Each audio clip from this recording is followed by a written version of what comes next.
এখন আমি কর্তামশার কাছে বকা খেতে খেতে রেডি হচ্ছি, কেন কি আজকে অনেকটা লেট হয়ে গেছে আর আজকে আমাদেরকে যেতে হবে অনেকটা দূর। যাই হোক বন্ধুরা, আমি সুমনা ঘোষালয়ের আরও একটি ভ্লগে আপনাদের অনেক অনেক স্বাগত। আজকে চতুর্থ দিন, আজকে আমরা যাব নাথুলা। এখানে লেট হওয়ার মেন কারণ হচ্ছে সমস্ত কিছু গোছগাছ করে আমাদেরকে একেবারেই বেরিয়ে যেতে হবে, কেন কি আজকে আমরা এখানকার হোটেল ছেড়ে দিচ্ছি। আমরা এখান থেকে সোজা যাব জুলুক। তো চলুন দুগ্গা দুগ্গা বলে আমরা আমাদের যাত্রা শুরু করছি। আপনারা সঙ্গে থাকুন, দেখতে থাকুন। এখন সবাই মিলে হই হই করে এক রাস আনন্দ নিয়ে যাচ্ছি।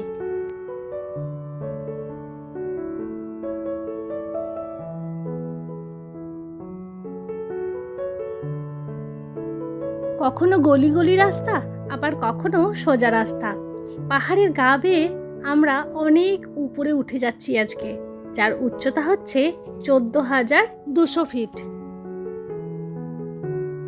এত সুন্দর রাস্তাগুলো দেখছি আর এটা ভাবছি যে এই রাস্তাগুলো বানাতে কতটা কষ্ট হয়েছে লোকজনের। এই পাহাড় কেটে কেটে এত সুন্দর রাস্তা গড়ে তুলেছে। যাই হোক, আমরা কিছু দূর এসেই আমাদের ড্রাইভার দাদা একটা জিনিস দেখালেন। এখানে কিছু কিছু বরফ জমেছে আর তারই মাঝে মাঝে রয়েছে ছোট্ট ছোট্ট স্ট্রবেরি। ড্রাইভার দাদা যেতে যেতেই কিন্তু গাড়িটা থামিয়ে দিলেন, দিয়ে বললেন এই পাশে খোঁজো, দেখবে অনেক স্ট্রবেরি পাবে, এখানে প্রচুর স্ট্রবেরি গাছ রয়েছে। ব্যাস, আমাদের আর কি, নাচতে নাচতে গাড়ি থেকে নামা হলো, এবার স্ট্রবেরি খোঁজা শুরু হলো। এই দেখুন কি সুন্দর বলুন তো, খেতে কিন্তু খুব টেস্ট, আমরা সবাই খেয়েছি। সকলে আনন্দ করে স্ট্রবেরি খেলাম। এরপরে আমাদের আবার পথ চলা শুরু হলো। দূরে একটু এসেই ড্রাইভার দাদা বললেন এখান থেকে সুদূর তাকালে কিন্তু কাঞ্চনজঙ্ঘা দেখতে পাবে। জুম করলে একটু আপনারা আবজা হয়তো বুঝতে পারছেন, এই দূরে এই জায়গাটা হচ্ছে কাঞ্চনজঙ্ঘা, যেটা এখান থেকে স্পষ্ট বোঝা যাচ্ছে। যাই হোক, আমরা আবার কিছু দূর এসে পাহাড়ের গা বেয়ে ঝর্ণা বইছে। ব্যাস, ঝর্ণা মানেই তো একটা আলাদা ইমোশন। তবে এত সুন্দর স্বচ্ছ জল পেয়ে মনে হচ্ছে একটু গিয়ে তেষ্টা মেটায়। পাহাড়ের আঁকাবাঁকা রাস্তায় আমরা অনেক ঝর্ণা দেখতে পেয়েছি, কিন্তু গাড়ি তো থামানো যাবে না, কারণ যেতে হবে বহু দূর।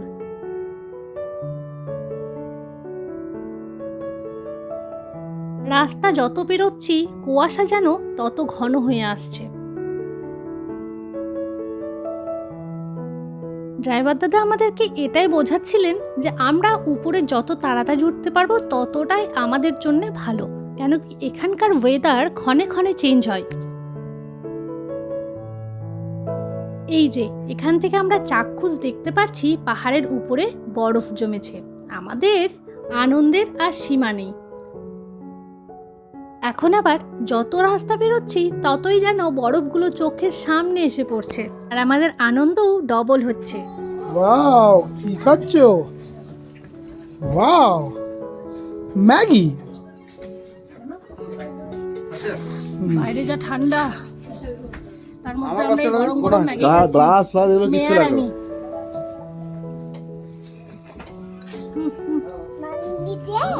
গরম গরম মাম্মা দিচ্ছে। ওয়াও, গরম। এবার দাদা আমাদেরকে একটাই বাড়িতে দাঁড় করিয়েছিলেন, যেখানে আমরা ম্যাগি খেলাম, চা কফি খেলাম, তার সঙ্গে সঙ্গে প্লাস্টিকের জুতোগুলো উপরে নিলাম, যাতে উপরে গিয়ে আমাদের হাঁটতে চলতে কোনো অসুবিধে না হয়। এখন আমরা দারুণ একটি জায়গায় এসেছি, যেটার নাম হচ্ছে ছাঙ্গু লেক। পাহাড়ের মধ্যেখানে এই এত সুন্দর একটা লেক, আর তার কাছে আমরা ইয়াকের পিঠে চড়ে ছবি তুলবো না, ভিডিও করবো না, এটা কি হতে পারে? তবে আমার সাথে সাথ মিলিয়েছে আমার ছোট্ট মেয়ে, সে আবার ইয়াককে আদর করে হামু দিচ্ছে।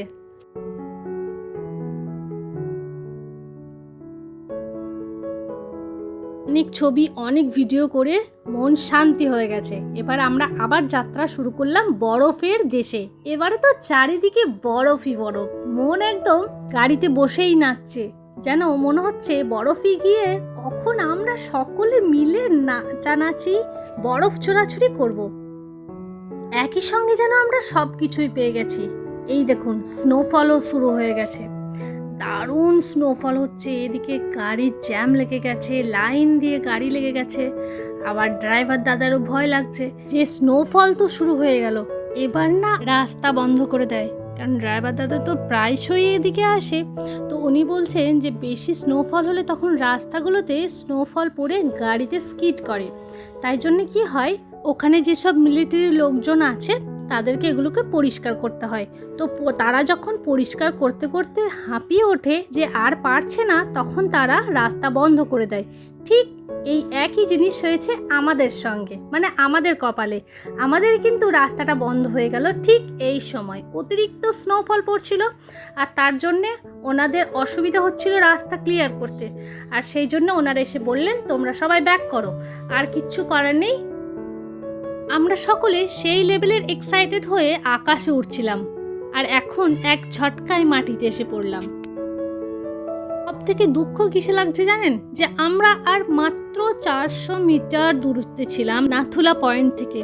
আমরা বাড়ি যাচ্ছি এক রাস, মানে বুক ভরা দুঃখ নিয়ে যাচ্ছি। মানে আমরা এটাই ভেবে এসেছিলাম যে বরফে খেলবো, খুব আনন্দ করব, বরফ ছোড়াছুড়ি করব, কিন্তু কিছুই হলো না।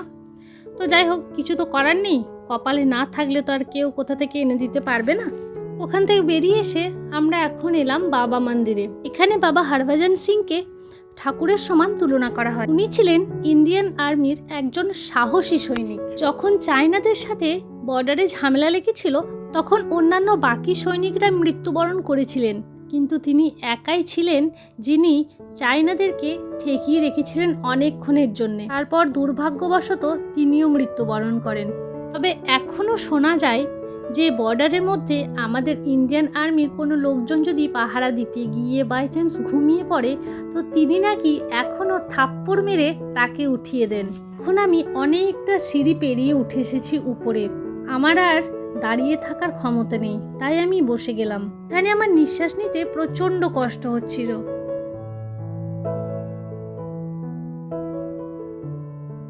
বরফে মোড়া পাহাড়, আর তারই মধ্যেখানে এই বাড়িগুলো, কি সুন্দরই না লাগছে। সব বাড়িগুলোই যেন একই রকমের।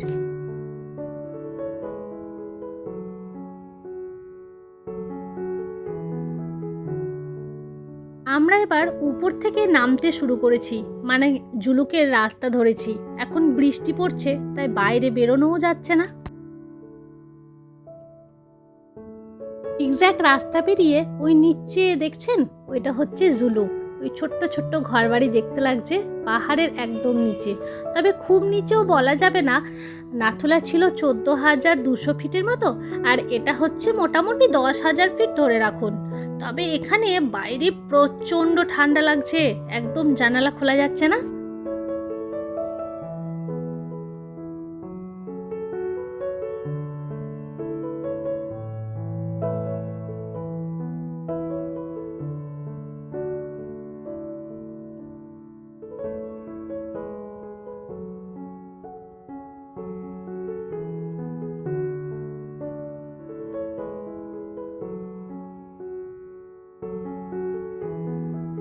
জুলুক পৌঁছাতে মোটামুটি 5টা বেজে গেছিল। সেই সকালে বেরিয়েছি, মাঝখানে কিচ্ছু খাইনি, শুধু এক প্লেট ম্যাগি ছাড়া।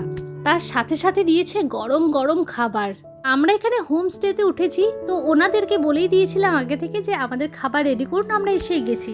মাত্রই তো ওনারা আমাদের খাবার বেড়ে দিয়েছেন। ওনারা যে এসে আমাদেরকে খাবার বেড়ে দেবেন সেটুকু ধৈর্যও আমাদের নেই, তাই বর্মনদা উঠে সবাইকে খাবার সার্ভ করছে। আহা, কি ভাগ্য আমাদের, বর্মনদা আমাদেরকে খাবার বেড়ে দিচ্ছে। এত ঠান্ডা লাগছে, তার মধ্যে এত গরম গরম জিনিস, সেটাকে আবার হুশাস করছি আর খাচ্ছি। খাবারটা কিন্তু বেশ গরম, তবে খুব শান্তি করে খেলাম জানেন তো। আজকে আমি যেই লেভেলের থকে আছি, আজকে আপনাদের আর হোমস্টের ঘরটা দেখাতে পারছি না, কালকে সকালে উঠে অবশ্যই দেখাবো। তবে আজকের ভিডিওটা আপনাদের কেমন লাগলো অবশ্যই কমেন্টে জানাবেন। ভালো লাগলে অবশ্যই একটি লাইক এবং সাবস্ক্রাইব করে পাশে থাকবেন। আজ তাহলে আসি, সকলেই ভালো থাকবেন, সুস্থ থাকবেন, টাটা।